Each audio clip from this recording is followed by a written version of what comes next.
I'm Jill Langer from the University of Pennsylvania Medical Center, and I'll be speaking on sonographic evaluation of the neck in patients following thyroidectomy for thyroid cancer.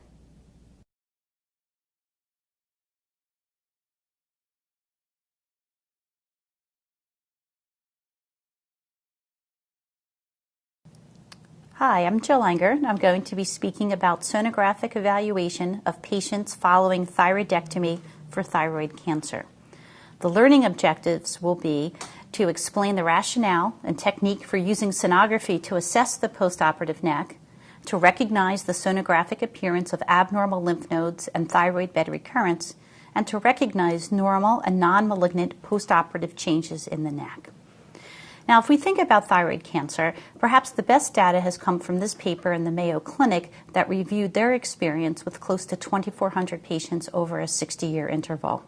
And as we can see, approximately 10% of patients developed cervical lymph node recurrence, and approximately 6% developed either local recurrences in the neck or distant metastases. So if we focus in on disease within the neck, that comprises approximately 78% of all recurrences in patients with thyroid carcinoma. Now, the methods available to detect thyroid carcinoma are both clinical and imaging. On the clinical side, there's physical examination of the neck to determine lymphadenopathy or masses within the thyroidectomy bed, as well as laboratory analysis of the serum thyroglobulin, a hormone produced by thyroid tissue.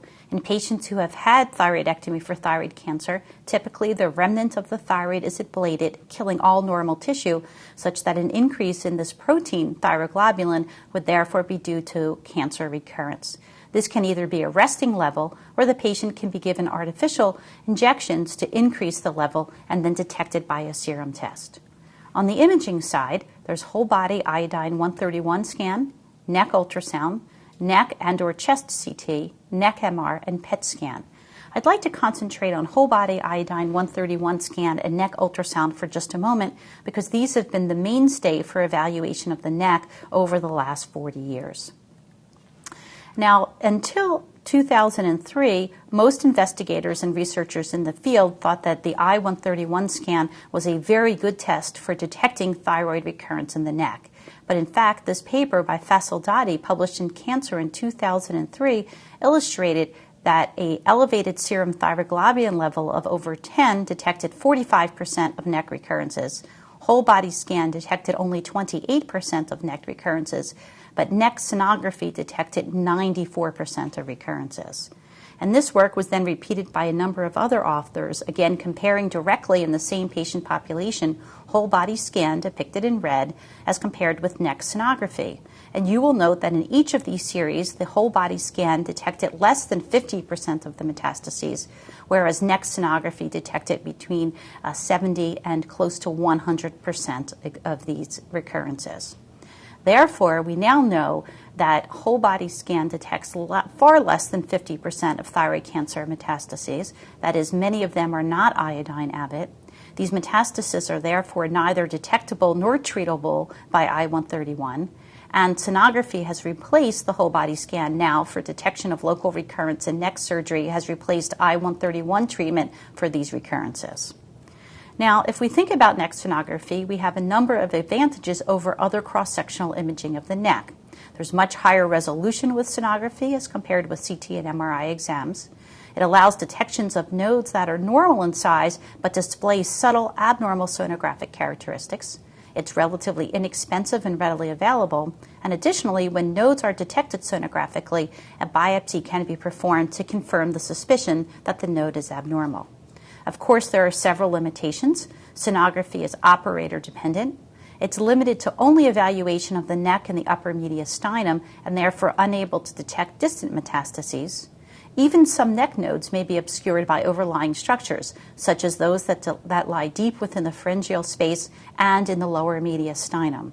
Additionally, sonography is limited in its ability to detect invasion into the trachea and the esophagus, and for an invasive tumor, either CT or MRI of the neck would be needed to detect this type of thyroid cancer involvement.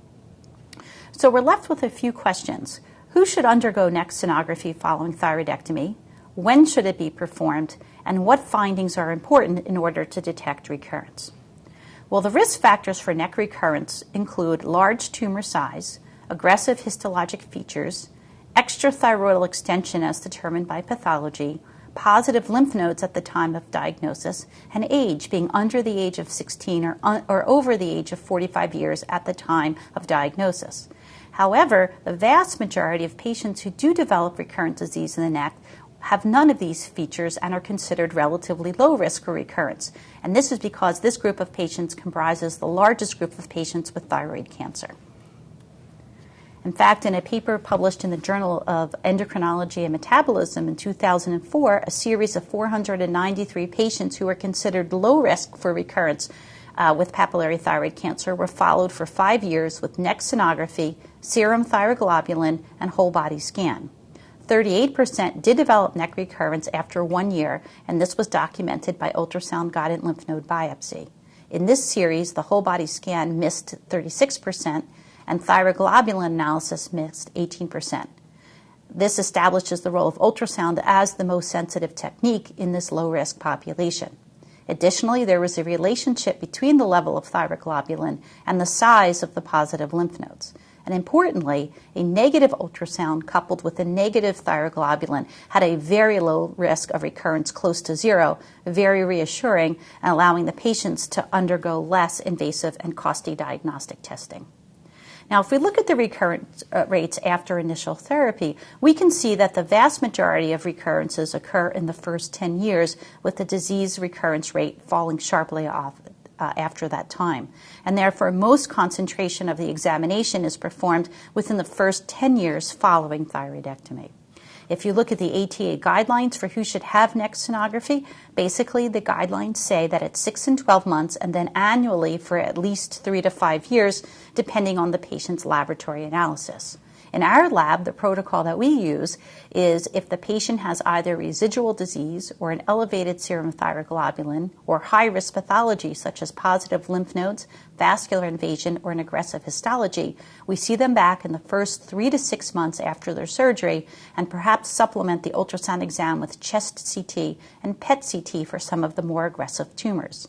For those patients who are not known to have residual disease or an elevated serum thyroglobulin, we see them in the first 6 to 12 months after ablation and then annually for at least 10 years. Now, when we think about lymph nodes in the neck, many of us think about these descriptive terms in terms of where the lymph nodes lie within the neck. But the head and neck surgeon has a very different perspective on the neck. He or she thinks of the neck as having compartments. The central compartment, which contains the thyroid, parathyroid glands, paratracheal and upper mediastinal lymph nodes, and then the lateral compartments of the neck on both the right and the left side, often referred to as the anterior and posterior triangle lymph nodes. Let's look at this in more detail. A landmark paper by Som, published in HAR in 2003, in fact used this nodal classification that the surgeons rely on as an explanation for how to figure out where the nodes are within the neck, such that the head and neck surgeons and the imagers could easily identify the compartment involved. The neck is essentially divided into the central compartment, which comprises levels 6 and 7, and the lateral neck, which comprises compartments 1 through 5. For thyroid cancer, involvement of compartment 1 is relatively rare, so we will not discuss that at this time. So to review the pertinent anatomy for deciding which compartments of the neck nodes are in, one needs to make note of 3 important landmarks: the hyoid bone, the cricoid cartilage, and the sternal notch. Along the lateral compartment, we want to pay attention to the common carotid artery depicted in red, the internal jugular vein depicted in blue, and the lateral posterior border of the sternocleidomastoid depicted in yellow. So when we talk about the central neck, or levels 6 and 7, we are talking about the nodes in the central compartment of the neck, below the level of the hyoid bone, and extending into the upper mediastinum. Below the level of manubrium, these are called level 7 nodes. Again, it's important to note that the hyoid bone is the upper border for this central compartment. The lateral lymph nodes, or lymph nodes 2 through 5, are found laterally within the neck. Again, looking at the level of the hyoid, nodes that are above the level of the hyoid but situated laterally are level 2 lymph nodes. The margin of the cricoid, therefore, divides the anterior triangle of the neck into level 3 and level 4 nodes. And then nodes that are situated lateral to the sternocleidomastoid or the posterior triangle nodes are levels 5A and 5B, with this division established by the border of the cricoid cartilage.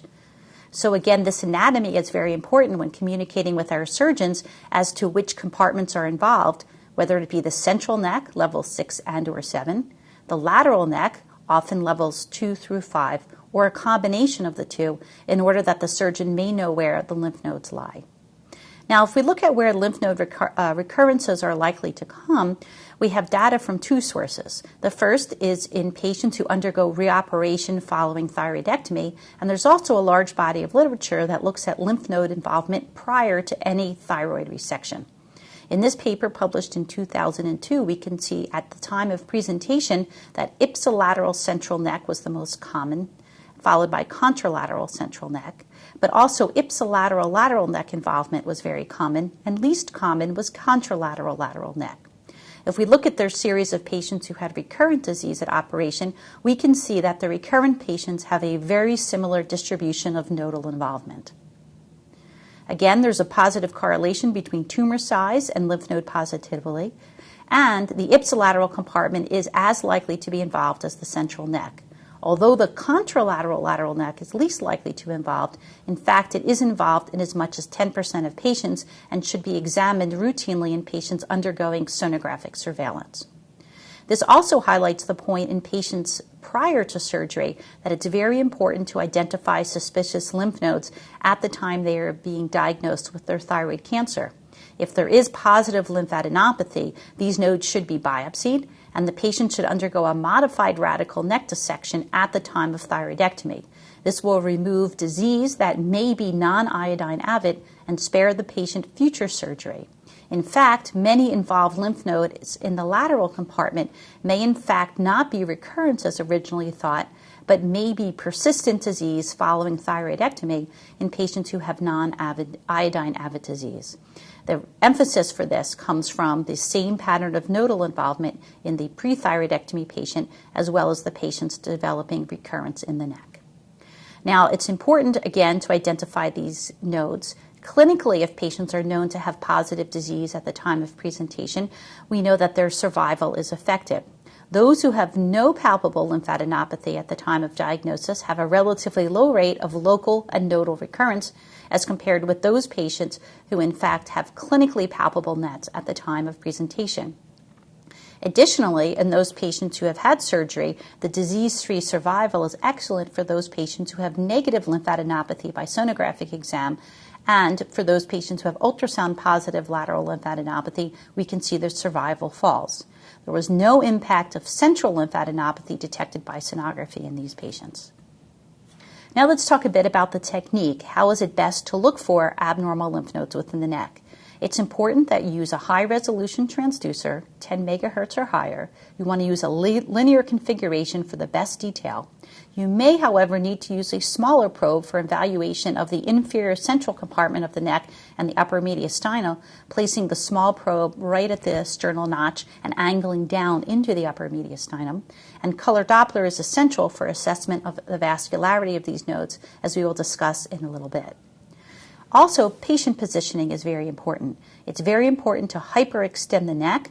Often by putting a pillow behind the shoulder blades, a patient can achieve very profound extension, allowing evaluation of the entire neck. When we do our scan, we want to look from the submandibular area all the way down to the border of the sternocleidomastoid, along the internal jugular chain. And in the supraclavicular region, we want to sweep laterally along the border of the bone to evaluate the whole supraclavicular fossa. In the posterior triangle, we want to put our probe as far back as the mastoid and scan along the imaginary line of the spinal accessory nerve between the lateral border of the subclavian and the trapezius. We want to look at the paratracheal region from the level of the cricoid bone down to the sternal notch and angle into the upper mediastinum, as I explained earlier. Now, within the neck, it's very common to see cervical lymph nodes. In fact, over 300 lymph nodes are present on histology. On sonography, one typically visualizes between 8 to 25 nodes, with no difference among age, gender, or ethnic distance. Now, the size of the normal lymph nodes varies with location and age. In the upper neck, in the submandibular region, it's very common to see larger nodes because these nodes drain the oral cavity. It's also common that the nodes are smaller in younger patients than older ones, and that fatty infiltration occurs with age, causing nodes to sometimes be larger and quite prominent, but otherwise sonographically normal. So here are a variety of normal appearing lymph nodes. And as we can see, some of these, in fact, have very marked fatty replacement in the hilum, including this last node that's displayed in an 80-year-old patient. Now, when we look at cervical lymph nodes, it's important to evaluate the shape and size of the lymph node. A normal lymph node is oval or kidney bean shaped. Often the short to long axis is very small, measuring under 0.5. As a lymph node becomes involved with metastatic disease, the tendency is for the lymph node to become rounded and the short to long axis to increase to over 5.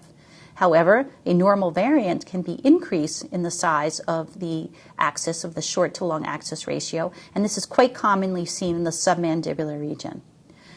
Often, the central compartment lymph nodes are quite small and least commonly seen. So an increased size or rounding of these lymph nodes is often a very suspicious sign for metastatic disease. So here's a very normal appearing lymph node. The short to long axis in this case is 0.75. The lymph node has a very nice oval appearance and a prominent fatty hilum. This would be considered a normal lymph node. Now, the abnormal shape or size alone is not very reliable as an isolated feature. The false positive rate is as high as 15%, and the false negative rate as high as 20%. As I mentioned before, it's particularly important when evaluating the central compartments of the nodes. Generally, a node in the central compartment that has a 6 to 8 millimeter short axis or higher is abnormal. And as we'll talk in great detail, rather than size, it's the sonographic features of nodes, particularly cystic change, calcifications, and vascularity that are much more important than the actual size of the lymph node. Here we have the central compartment longitudinal view. We can see the esophagus down below, and we can see a lymph node outlined by electronic calipers right here. This lymph node is relatively echogenic, but importantly, when we measure it, we can see that the short to long axis ratio is elevated over 0.5. This node is rounded, as evidenced by this abnormal ratio, and this node was biopsy-proven recurrence in this patient with papillary thyroid carcinoma. Here we have a node that is rounded, however normal. This is a submandibular lymph node or a level 2 lymph node, and again, these nodes high in the neck are very commonly enlarged and rounded in shape. And in this particular location, in the absence of other sonographic abnormalities, this particular appearance is not considered suspicious for metastatic disease. So the features we're going to talk about specifically are the presence or absence of the hilus, cystic areas, calcifications, and abnormal vascularity.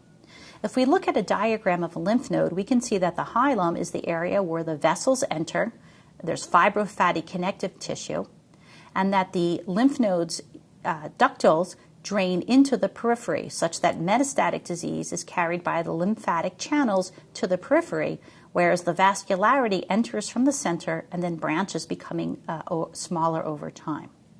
So when we look at the vascularity of a lymph node, we expect to see the hilar vessels and relatively little peripheral vascularity in a normal lymph node. When we look at lymph nodes that don't have a fatty hilum, this is somewhat of a subjective finding, but at least in one paper it carried a 92 positive predictive value for metastatic thyroid carcinoma.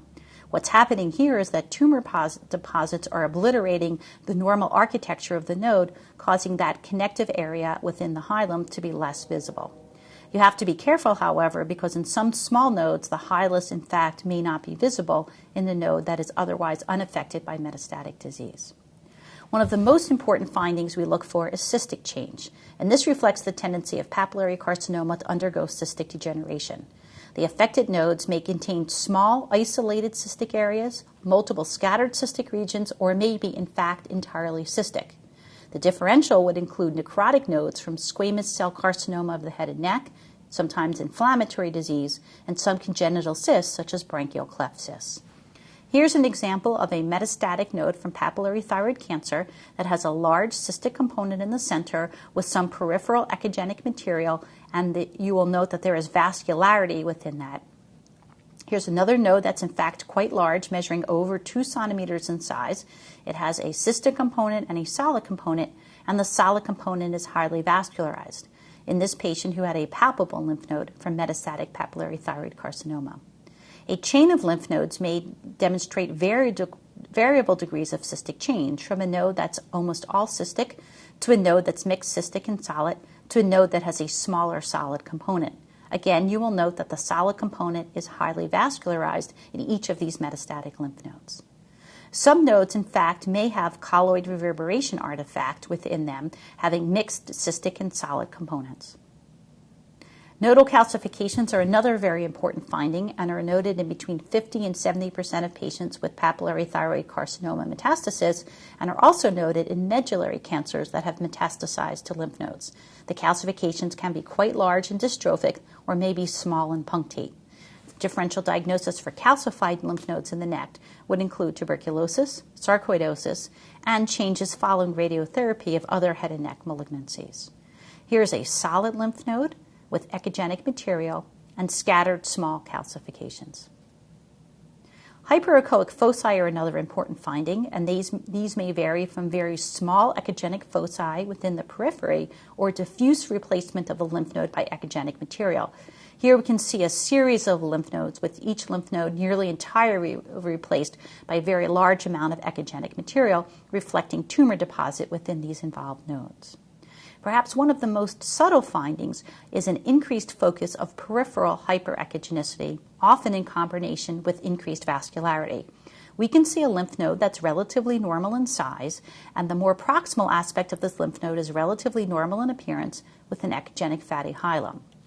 But inferiorly, we can see that there's a focus of increased echogenicity. And when we use color Doppler to evaluate this area, this exactly corresponds to an area of increased vascularity. It was a biopsy-proven involved lymph node. The majority of the lymph node was normal, but this was a small metastasis to lymph nodes. And ultrasound's very excellent spatial resolution, coupled with color Doppler analysis, allows us to detect these very small volume metastases to lymph nodes. Pathologically, in another patient, this is what an involved lymph node may look like. The majority of this lymph node has normal echotexture, but here in the periphery of the node, we can see involvement by cancer.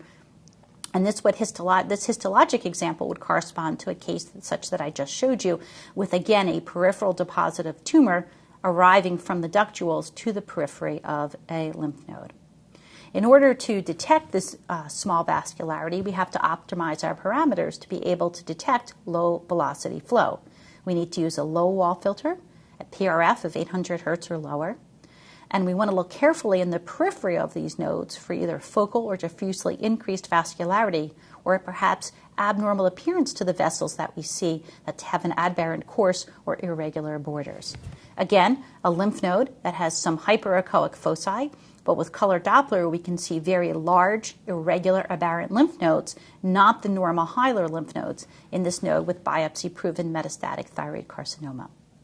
Now, sometimes we'll see involvement of the larger vessels, which could either be compression, as is typical with papillary thyroid carcinoma.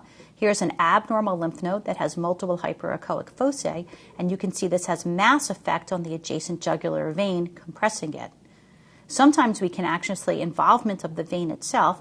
There's an echogenic lesion here within the internal jugular vein, which on color Doppler has internal vascularization, representing vascular extension of a follicular carcinoma of the neck. When we look in the thyroidectomy bed, it's normal to see some echogenic material representing the normal connective tissue.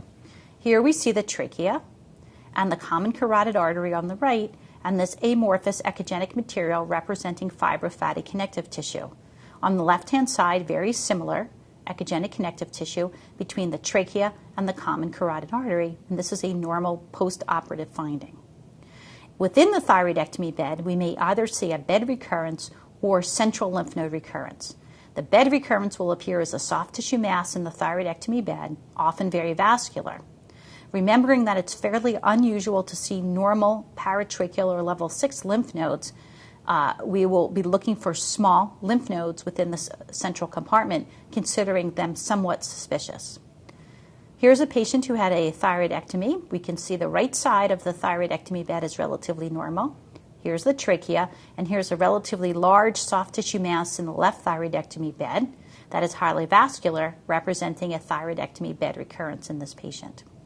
In the central compartment, we see a lymph node here that's relatively small and minimally vascular, but more inferiorly, we see a lymph node that measures over 7 millimeters in maximal diameter and is of increased vascularity. Both of these nodes were positive. The smaller node draws suspicion, again occurring in the central compartment of the neck, an area where it's less common to see normal nodes.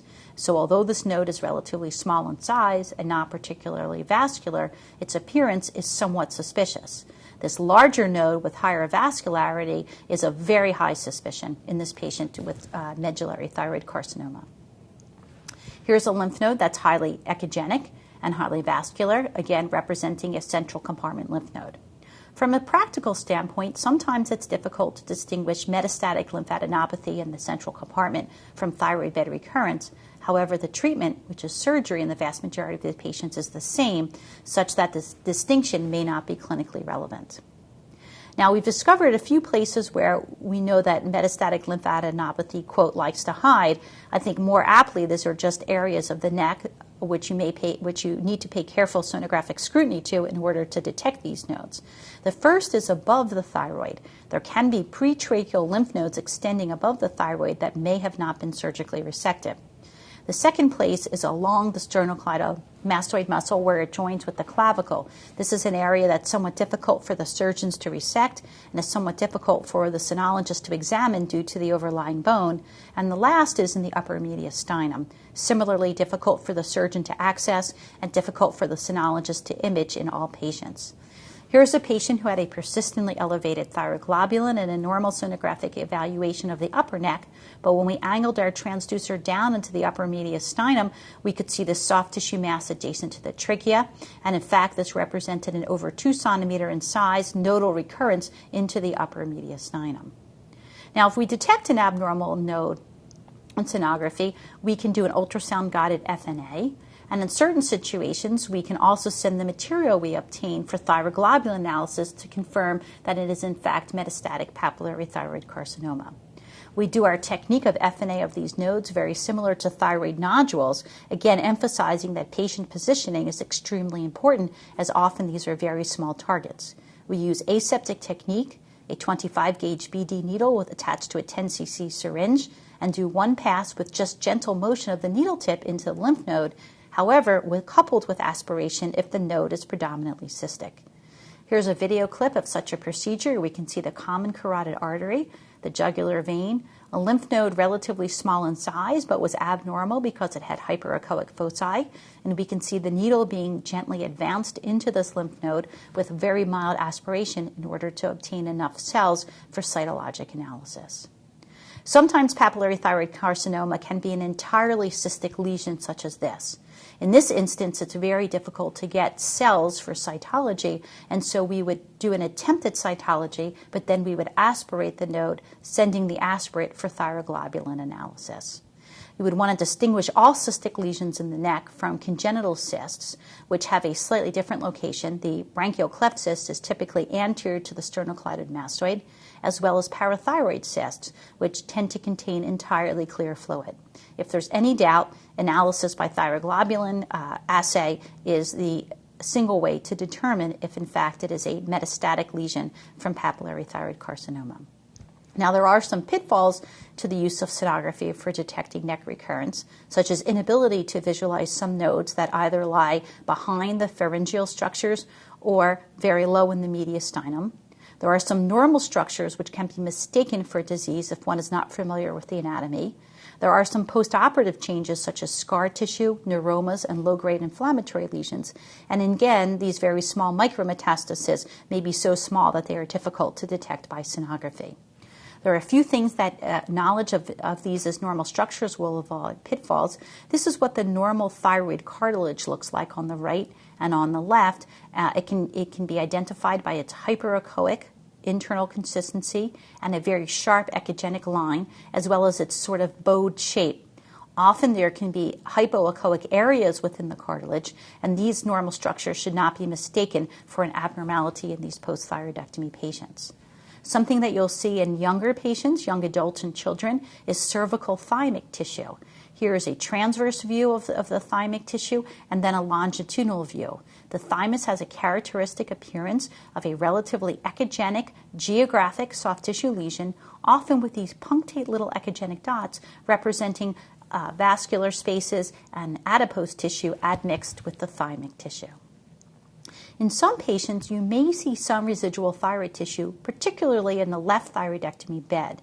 The surgeons often leave a very small amount of tissue as they're dissecting the thyroid off of the recurrent laryngeal nerve. And so in some instances, the surgeons may leave more tissue than they would have liked, and you can see a small amount of tissue in this location. This is particularly common in patients who have thyroidectomy that is subtotal. Many patients have no known primary thyroid cancer prior to having their thyroid removed and would have a subtotal thyroidectomy. The pathology may indicate that these patients have tumor, and therefore they may be subsequently referred for next sonography. In such patients or patients who have a relatively small tumor under 10 millimeters, the patients may not undergo radioiodine ablation and therefore may have thyroid tissue. Over time, this tissue may regrow and simulate a recurrence. It may be quite difficult to distinguish this from a true recurrence. Often these areas are not particularly vascular, but when in doubt, a biopsy and analysis of the tissue may be necessary. Here we see such a patient. Here is the trachea, and here we see a hypoechoic lesion in the left thyroidectomy bed that's not particularly vascular. This was biopsy-proven regrowth of tissue in a patient who had had a subtotal thyroidectomy 5 years earlier. This was a patient who had had a thyroidectomy for thyroid cancer, and we saw an abnormality in the central compartment of the neck. This was considered suspicious for papillary thyroid recurrence given its size. It was also noted to be highly vascular. However, on biopsy, this proved to be a parathyroid adenoma in its typical location. There would be no way to prospectively distinguish between these two entities. This is a patient who had an amorphous area of soft tissue, quite remote from the common carotid artery, but it was a soft tissue abnormality. The patient, in fact, did have an elevated serum thyroglobulin and had tall cell papillary thyroid cancer, a relatively aggressive subtype. So the pretest probability of having a recurrence was relatively high. When we attempted an FNA of this lesion, the patient experienced severe pain, and we were only able to get a small amount of fibroconnective tissue. We diagnosed this, therefore, presumptively as a post-surgical neuroma based on the clinical and imaging features, and this has now been a stable finding for over 5 years. And in fact, these are quite common to have post-surgical neuromas in and around the neck. The typical sonographic appearance is an ill-defined soft tissue lesion. It's usually avascular. No cystic areas or calcifications are identified, and one key is its location relatively remote from the carotid artery and jugular vein. Most lymph nodes are in close proximity to these two vessels, so the appearance of this out remote from those structures was a tip-off, and most importantly, these are often painful to the touch and or elicit a large amount of pain when biopsy is attempted. If in doubt, they can be followed over time to assure that they're not a growing abnormality. In this particular patient, an abnormality was detected in the left thyroidectomy bed, but the patient was at relatively low risk with a normal thyroglobulin. At first glance, these echogenic foci were thought to potentially represent calcifications within a lymph node. However, on further analysis, we realized that there was dirty shadowing, raising the possibility that in fact this represented air. On further detailed evaluation, we were able to demonstrate a small communication from this structure to the underlying cervical esophagus. And a barium upper GI examination subsequently revealed that in fact this abnormality was a Zenker's diverticulum of the cervical esophagus. In a number of patients, we've seen complex collections within the thyroidectomy bed in patients who have no clinical signs or symptoms of infection. And these have proven to be culture-negative foreign body granulomas that may be forming around suture material left behind. These lesions may be quite large, hypoechoic, and may have hyperechoic foci interiorly within them, thought to be suture material left behind. So in summation then, lymph node assessment plays an integral component of evaluation of patients with thyroid carcinoma. The size of the lymph node is perhaps the least important feature, particularly when dealing with lateral compartment lymph nodes. The shape and the internal architecture are the most important, particularly the presence of calcifications, cystic change, and hyperechoic foci. Color Doppler is very important for identifying subtle metastases that may appear as diffuse abnormal vascularity or may be in concert with hyperechoic foci, particularly within the periphery of lymph nodes. Papillary thyroid cancer has a variety of appearances from all solid with calcifications to mixed cystic and solid to entirely cystic in appearance. The entirely cystic lymph node poses a bit of a challenge, but with thyroglobulin analysis of the aspirate, the diagnosis can be made quite easily. Thank you.